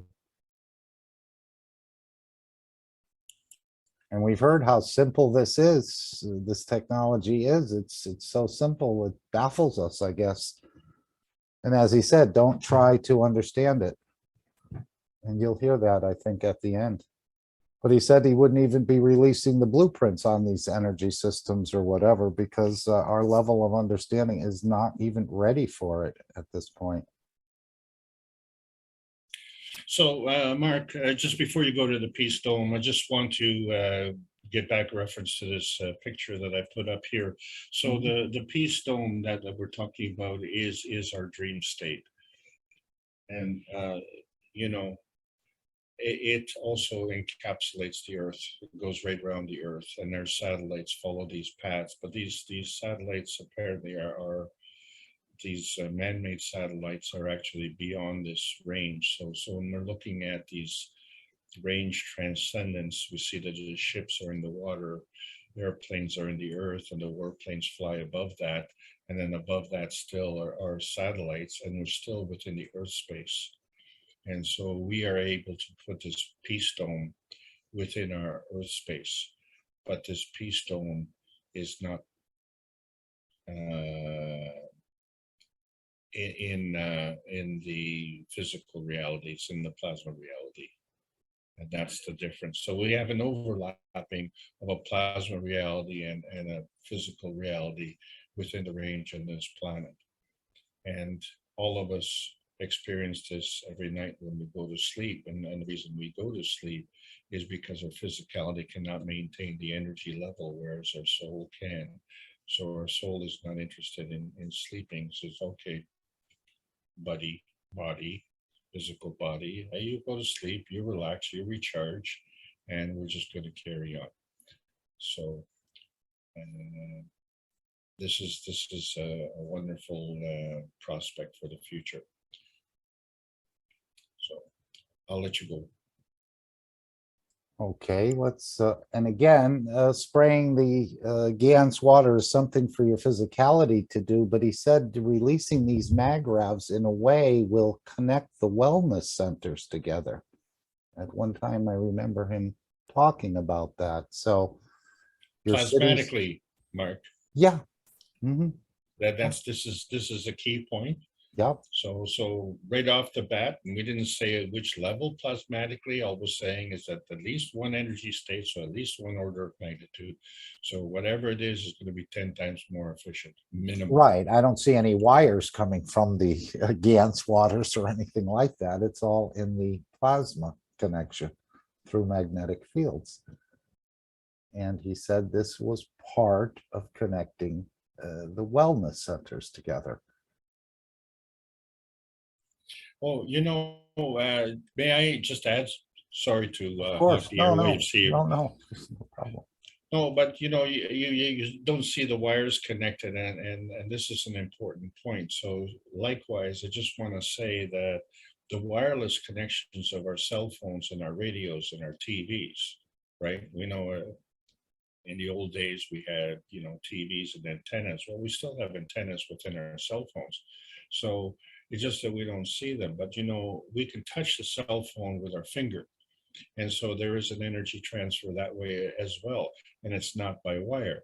So I just want to clarify that wireless transfer is still in the physical reality. Okay, I see Freddie has a hand up. Why don't we go to Freddie? Hello? Hi, Hi. this is Freddie. I am coming from Arizona, and I just had a question regarding plasmatic buildup. So I had just got out of what's called the 50th annual Rainbow Gathering in Colorado, which basically had at least 10,000 people gathering in one place to basically pray for peace. Some of you may have heard of this. It's an annual event. And so my question is there a similar kind of plasmatic buildup that happens when many people come together and specifically have an intention to pray for world peace? It seems like even though there was no cellular connection within a 12-mile radius, that somehow opened up our connection, our plasmatic connections somehow to be able to have instant communication without the need for the cell phones. Things like, thinking about a person and they come around the corner. Is there some kind of similar, I guess, plasmatic buildup akin to, say, giving people GANs from your cups, and then you're essentially, spreading the grid in your local area? And that's a great question. So there are two aspects to your question. So the one is the plasmatic connection. So there has to be a plasmatic connection because, again, all these people are not connected by wire. And another connection, of course, is that you mentioned about the desire for peace. So 10,000 people coming together in one point in one field to desire peace. That's not a small number. That's a significant gathering. Why is that? What is the motivating force for that gathering? And so if we can't pinpoint, if you will, what that motivating force is by going to that point, then look at the coming from point. And the coming from point is war and poverty. So if you're coming from a point of war and poverty, I think peace and prosperity is a desirable change of direction. So that would be the one thing. But the other thing I believe you mentioned, and I think I'm familiar with this event, it is an annual affair. And so it has grown over the years. In other words, it hasn't diminished in strength. It has actually maintained its strength or gotten stronger. And so the reason for that is because this is the default perspective of humanity. Humanity and the universal community desire peace. And so the problem is not with the universal community, the problem is with us here. And the reason that problem is with us is because we are so physical. But as we found out, the physical thing is at a lower energy level. And it's not that we lose everything in the physicality, it's just that the connections remain. It's just that our focal point gravitates, and pardon the pun, gravitationally to the physical spectrum. And that becomes our physical point of view because we can see it. But we know that something's wrong. And so we get together for the purpose of peace. And all these people there have this, I'm certain, this warm, fuzzy feeling. And this is rewarding, it's edifying, and it's uplifting. It is at a higher energy state. And so the only reason, and these are not first-time comers, these are repeat comers. And in that process, they have a benefit from their arrival, and they have a longing to come back to. And as long as they keep limited to this earth space, then this is the only way that they can come back to. Now with the plasma science, we are showing that there is another way to do this. And we've had this all along, and we do this at night. All of us do this at night in our dream state. So how can we incorporate this? And so with this peace stone and through the plasma science, by elevating to the higher energy level, we can increase the rate of change. And this is very, very necessary at this point in time, because we've come to an existential crisis. And so there is also a question, whose existential crisis? So the most important thing that we have to realize is that we're part of the universal community. And so the universal community is also having an existential crisis because they care for their children and they care for us. And we care for our children. We're just having a problem caring for others.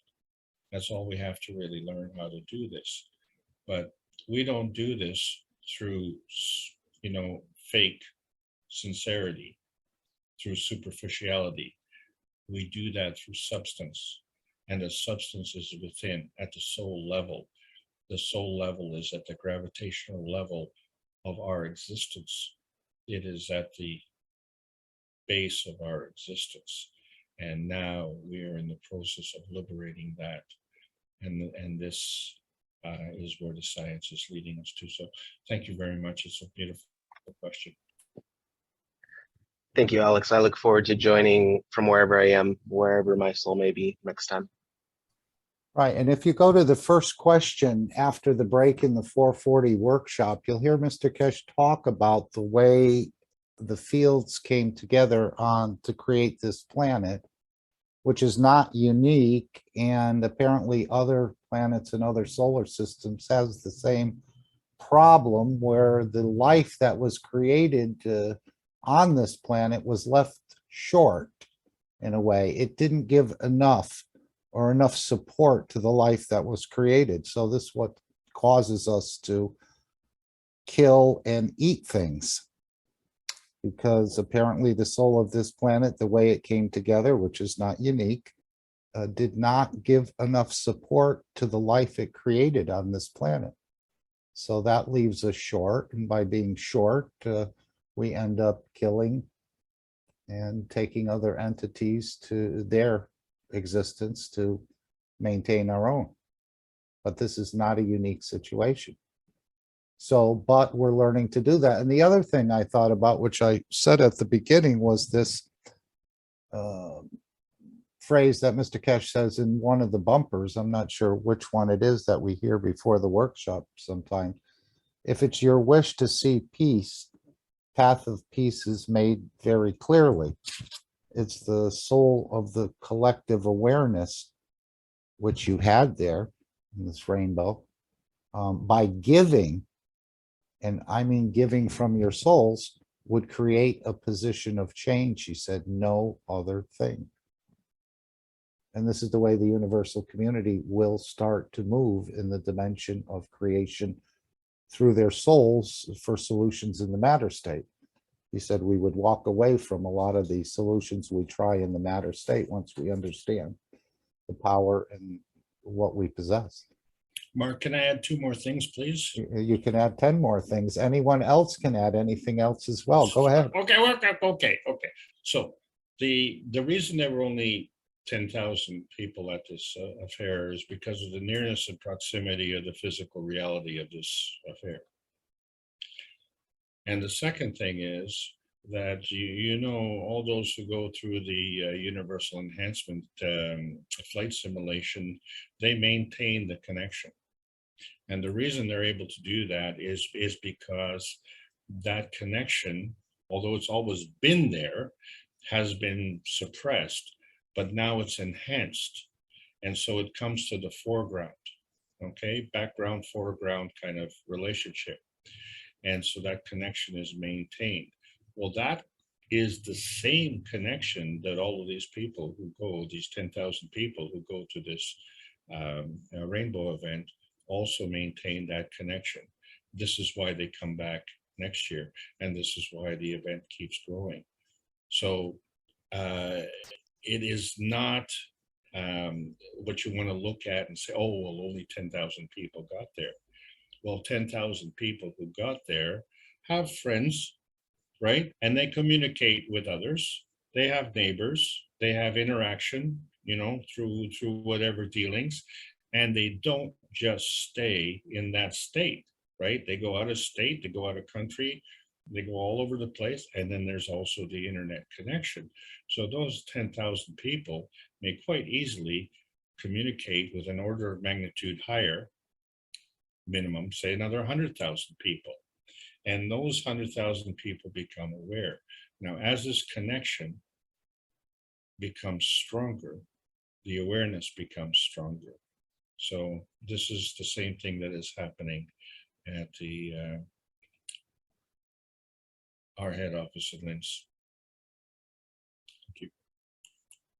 Right, and if they have a common website, Freddie, you may want to post the World Peace Treaty. This is the exact treaty that the world leaders, the religious leaders are going to sign, where they can actually sign it if they like with a witness, or sign it with the pen in their of their soul. And so I think this would be definitely nice to add to the website and introduce them to the KAKT World Peace Treaty. And I asked Mr. Kesh if the document that the world leaders would sign would be like a 20-page, 10-page. He said, no, it'd be this simple document right here, which you can print as a PDF.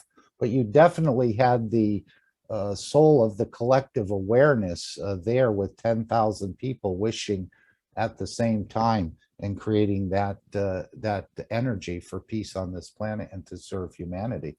But I just thought if you had a chance, you could put this up on there. They must have a central meeting website or something where people exchange things. So that may be something you'd like to do. Great idea. Thank you. Would you like to take the screen, Alex? And let's see if we have any questions come up. I'll take it now. Take the screen. Okay. I will then bring this back. Or we could leave this Cache American Knowledge team up, whatever you'd like.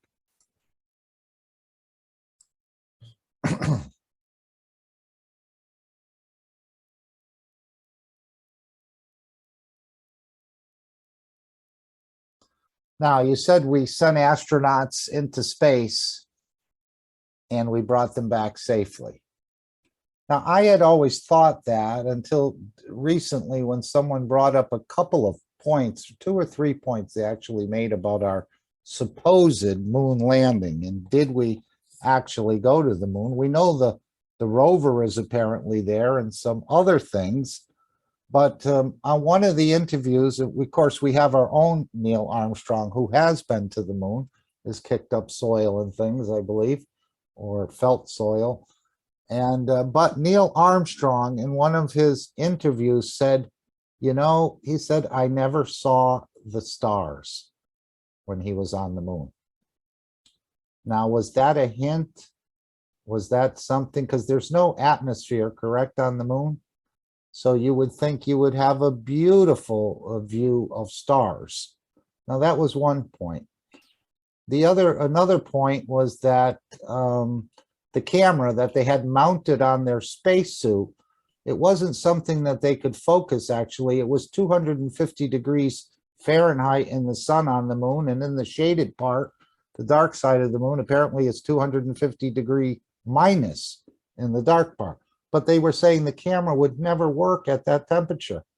And plus the focusing of it, you couldn't even do, but all the pictures were nicely focused.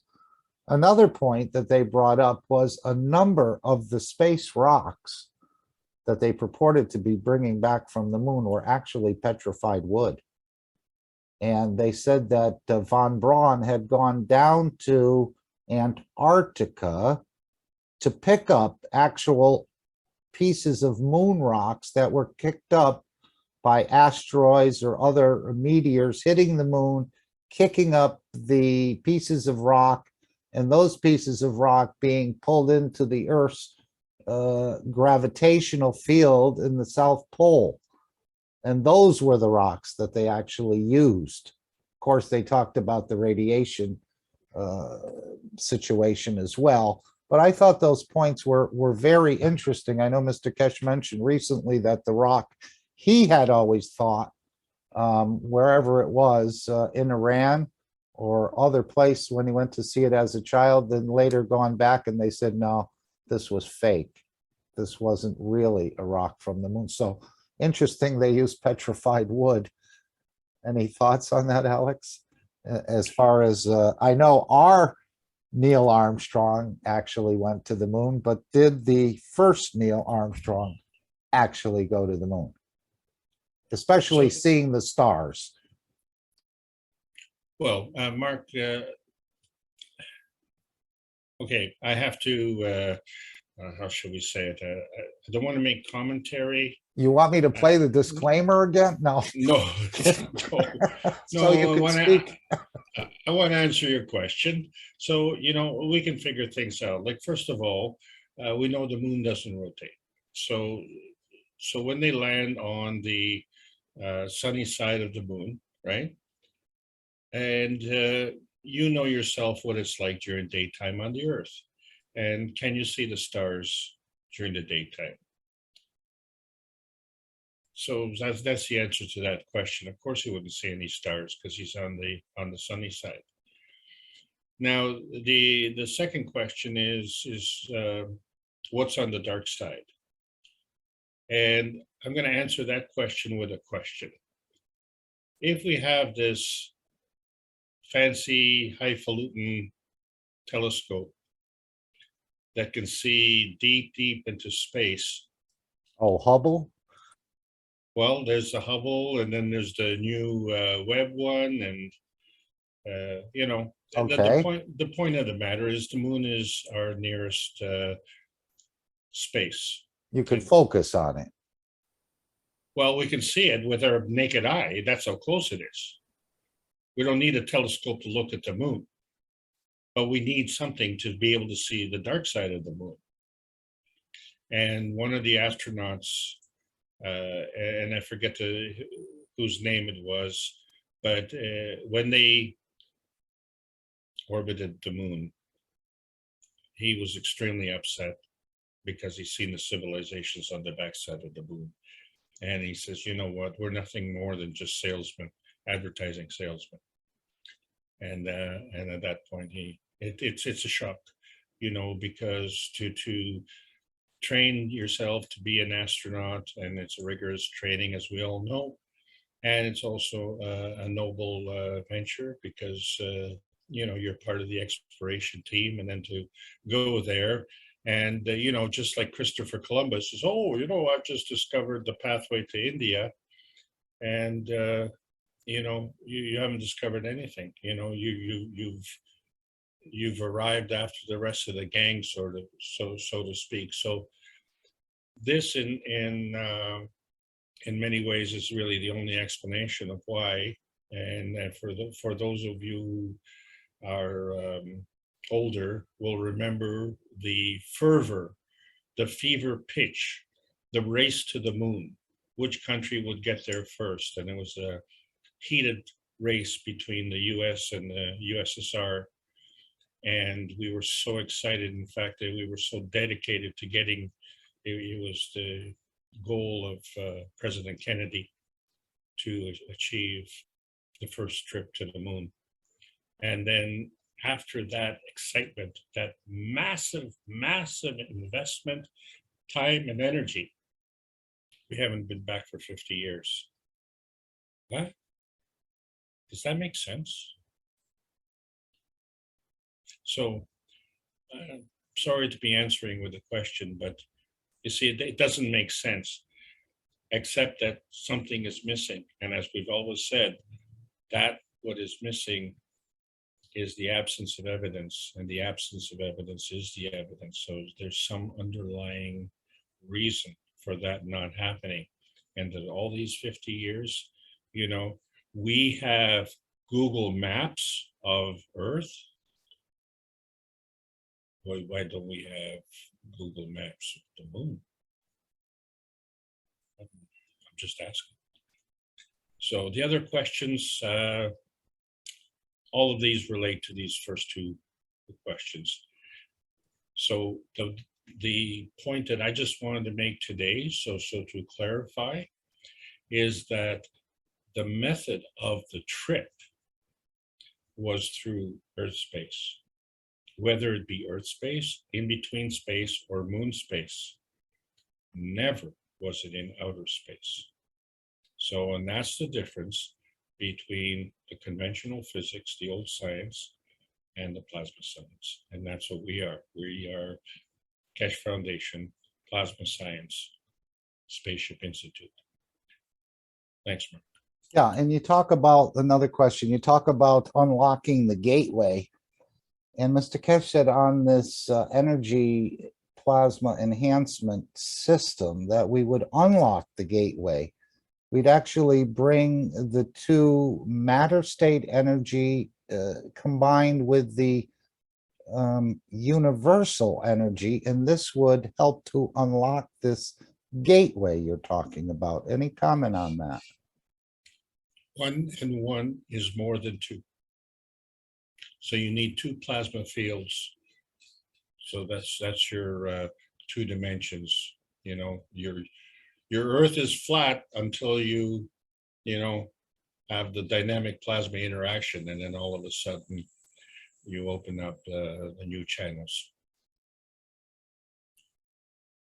And when you said when we become teachers, did you say something like that? I've often heard Mr. Keshe say we are all students and we are all teachers. You never know what you're going to say, even if you just came into the plasma technology. You never know it could trigger something in someone else. So I'm going to go with the idea that we're all students and we're all teachers in a way. And I don't like to say teacher so much as we can all share what we think we understand about this technology, which is not a lot, at least in my case. Well, you always answer the question with your, you answer your own question. No, the thing is you have to look at the intention and you have to look at the accuracy of the teaching. And so what I try and do is expose myself to the possibility of error, but I don't venture into those areas. I venture off of a launch pad of knowledge, and then I make the connection. And there has to be a safe way through the gateway. There has to be a safe passage. And so we have achieved that. And when you look at the 80 people who have gone through outer space, they have all gone there safely, and they've all come back safely. This is a very, very important point, and there weren't any bumps along the way. So this is the exclusion principle of the travel. And we don't have that in our physical reality, right? This is why we have to have stoplights and stop signs and a direction of flow, one-way streets and all this other stuff. But we still have accidents with our car traffic. So that's the difference between the physical reality. With the plasma reality, if we're going into outer space, the target is specific. And you know that. And you know that because when you fall down and scrape your knee, you know, you're not going to have a finger growing out of your kneecap. You're going to have the knee being repaired. So the physical body has a specific target and has achieved enough practice to repair the knee properly. That comes from the soul of the man. But if we are over dependent on our feedback, you know, then God knows what could happen. The wound could get infected, gangrene could come in, then you need to have your limb amputated, and you say, well, you know, I took a wrong turn somewhere, you know, can you retrace your steps? And this is what we're doing with the new vision enhancement unit. We are retracing our steps back. That is always on target. Well, a couple things in the chat from Micah. I just helped my dear friend and soul brother, who is 85 this year, book his flight enhancement session in Linz. I'm very excited for him and to see his testimonial. Thank you, Micah, for helping and supporting that effort. Jefferson said, hello, Mark and everyone. 2 a.m. CEST every day.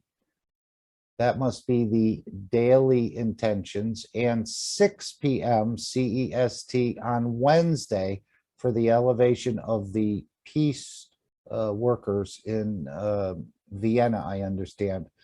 And he said, just to confirm. Thank you, Claudia, as well, he said. Jefferson, could you put the room number in there, and I'll read the room number for anyone who may hear this in the future?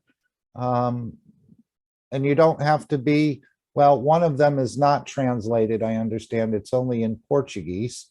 And the I think the Wednesday meeting is probably translated for if there are any other speakers, at least English speakers in the group at the time. But if you put the room number, is it the 760 number or is it a different? Okay, 1 minute, he says. While he's doing that, Alex, you know, in Europe, they talk about a lot of green energies, and they wanted to shut down most of the nuclear and this and that. Now that they're in such a pickle, apparently with energy and things, and people are starting to throttle the heat in Germany, as I understand it, all of a sudden nuclear energy has become green. You said no economy without ecology. Now, apparently they're changing their tune a little bit here, where the carbon-based fuels are becoming green again, And the nuclear power is becoming green again. Any comment on that? Yes, specifically, there are no blue jeans and there are no green jeans. And that's all I'm going to say on that. You'll have to read between the genes on that. No, you have to go back to 1988 and the Brundtland Commission report to the G7. Okay, very good. I don't happen to remember that off the cuff, but we Look can it go up. back. Yes. You look it up. But anyway, under the green energies, you know, they were going to go to 200-year-old technologies, windmills, and these other things. You know, that doesn't really cut it on a day that's not too windy. And then, of course, the other one, and then you have the paddles falling off from time to time or getting iced up, and they seem to be sort of a boondoggle in a way. They end up more input than output in these Well, systems. just a moment, Mark. This description of fossil fuels, that's the description of the people who are making the description, not the fuel. And it isn't any fossils that created it. It's the No, I don't think actual so.